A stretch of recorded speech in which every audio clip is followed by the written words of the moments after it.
ഖുൽ ലാ യസ്തവിൽ ഖബീസു വത്വയ്യിബ്. പറയുക പ്രവാചകരെ, നല്ലതും ചീത്തയും സമമാവുകയില്ല.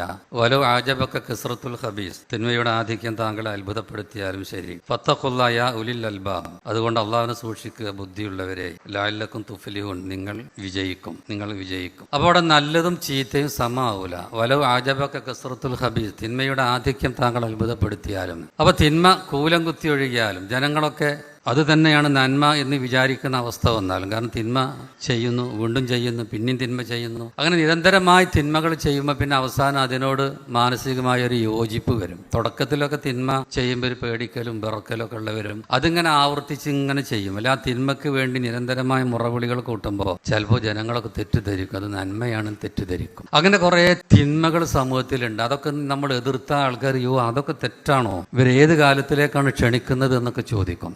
വാസ്തവത്തിൽ തിന്മ, ഇസ്ലാം പറഞ്ഞ തിന്മ തന്നെയാണ്. ഇപ്പം പറയും സാധാ ഉദാഹരണം, ഇപ്പം നമ്മൾ ഈ മനുഷ്യന്മാര് അവരുടെ സമയം കളയുന്ന പിന്നെ മ്യൂസിക്, സിനിമകൾ, അങ്ങനെ തുടങ്ങിയ പല വിഷയമുണ്ടല്ലോ. അതൊക്കെ അതിനൊക്കെ എതിരെ നമ്മളൊക്കെ എന്തെങ്കിലുമൊക്കെ സൂചിപ്പിക്കുകയാണെങ്കിൽ ഇവരേത് ലോകത്താന്ന് ചോദിക്കും. വാസ്തവത്തിൽ ശരിക്കൊന്ന് ആലോചിച്ച് ഓരോരുത്തരുടെയും മനസ്സാക്ഷി കൊണ്ട് നല്ല ഈ മനസ്സിലുള്ളതിന് അതിനുള്ള മനസ്സ് സാക്ഷ്യം വഹിക്കുന്നതാണല്ലോ മനസ്സാക്ഷി. അവർക്കറിയാം ഇതൊക്കെ മനുഷ്യന്റെ സമയം നശിപ്പിക്കുന്നതാണ് പലതും. ഞാനൊരു സിനിമാ നടനോട് ഒരാൾ ചോദിച്ചൊരു ഇന്റർവ്യൂ ഇങ്ങനെ വായിച്ചത് എനിക്ക് ഓർമ്മയുണ്ട്. ഒരു കാര്യപ്പെട്ട ഒരു സിനിമാ നടൻ നമ്മുടെ മലയാളത്തിൽ, അദ്ദേഹത്തോട് ഒരാൾ ചോദിക്കുകയാണ്, നിങ്ങളുടെ സിനിമനെ പറ്റി ദൃശ്യമദ്യം എന്ന് പറഞ്ഞല്ലോ, അത് ശരിയാണോ? നിങ്ങൾ തന്നെ വലിയ നടൻ, എന്നിട്ട് അതിനെപ്പറ്റി ദൃശ്യമദ്യം എന്ന് നിങ്ങൾ പറഞ്ഞല്ലോ, അതെന്താ അങ്ങനെ പറഞ്ഞത്? കാരണം മദ്യം എന്ന് പറഞ്ഞാൽ നമുക്കറിയാതിൻ്റെ ദുരന്തം, ലഹരി, അത് സാമ്പത്തിക നഷ്ടമാണ്, സമൂഹത്തിന് നഷ്ടമാണ്, കുടുംബത്തിന് നഷ്ടമാണ്. ഒരു മദ്യപാനി വീട്ടിലുണ്ടെങ്കിൽ അവിടെ ഒരു ക്യാൻസർ രോഗി ഉണ്ടാണേക്കാൾ വലിയ മഹാ അപകടമാണ്.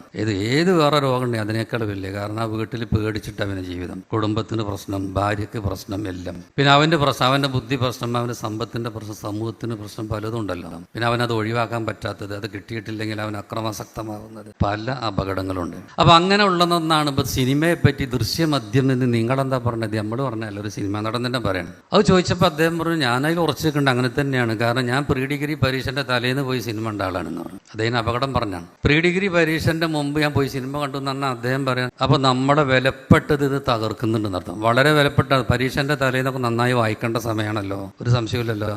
ഈ സമയം പോലും ഇത്തരം കാര്യം ഒരു ലഹരിയാക്കി തീർന്നു കഴിഞ്ഞാൽ മനുഷ്യൻ്റെ സമയത്ത് ഇതൊക്കെ നശിപ്പിച്ചിരിക്കണം.